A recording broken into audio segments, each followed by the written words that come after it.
আজ আমরা নবম দশম শ্রেণীর রসায়নের অরবিটালের শক্তি ক্রম ব্যাখ্যা করব।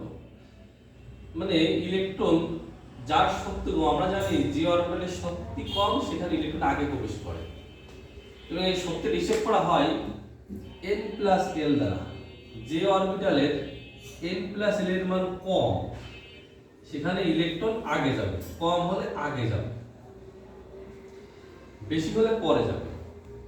আচ্ছা, এই n+l এর মান হিসাব করতে গেলে l এর মানটা একটা ব্যাপার আছে। আমরা চার প্রকার অরবিটাল আছে s p d a। যখন s অরবিটাল আসে তখন l এর মান 0 হয়, যখন p অরবিটাল আসে তখন l এর মান 1 হয়, যখন d অরবিটাল হয় তখন l এর মান 2 হয়, যখন f অরবিটাল আসে l এর মান 2 হয়, যখন f অরবিটাল আসে তখন l এর মান 3 হয়। এটা আমাদের একটু মনে রাখতে হবে। এর পরবর্তীতে আমরা হিসাব করব যে এই দুটো অরবিটালের মধ্যে যার n+l এর মান কম আছে সেখানে ইলেকট্রন আগে যাবে। আচ্ছা, দেখি আমরা ট্রাই করি। প্রথমে আছে 4s এবং 3d। 4s এবং 3d তে 4s এ n এর মান হচ্ছে 4 আর l এর মান হচ্ছে 0, কারণ s হলো l এর মান 0। তাহলে n+l এর মান হচ্ছে 4 + 0 মানে 4। এবার 3d, n এর মান 3, l এর মান d হলে 2, তার মানে n+l এর মান হচ্ছে 5। তার মানে যেহেতু 4s এ n+l এর মান কম, এখানে ইলেকট্রন আগে প্রবেশ করবে। আচ্ছা, তাহলে এইটা আগে প্রবেশ করবে। আচ্ছা, এরপর 4b এবং 3d, এটা একটু খেয়াল করি। 4b 3d।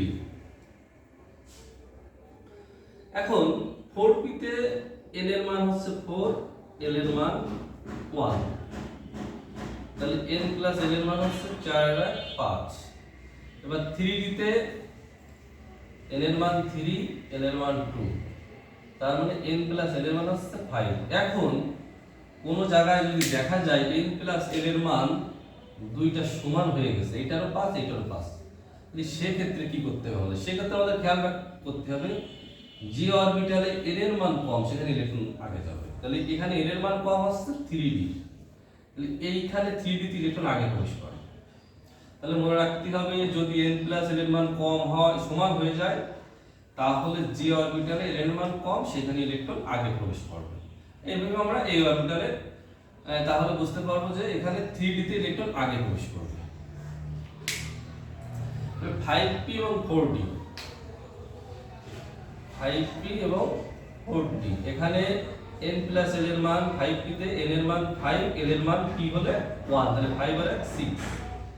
4d তে n+l এর মান n এর মান 4, d এর মান হচ্ছে 2, এটাও 6। কিন্তু খেয়াল করে দেখো এখানে এইটার d এর মান হচ্ছে 5, এইটার d এর মান 4, তার মানে এইটার d এর মান কম, তাহলে এখানে ইলেকট্রন আগে প্রবেশ করবে। এইভাবে আমরা অরবিটালে ইলেকট্রন হিসাব করতে পারবো। আচ্ছা, ধন্যবাদ সবাইকে।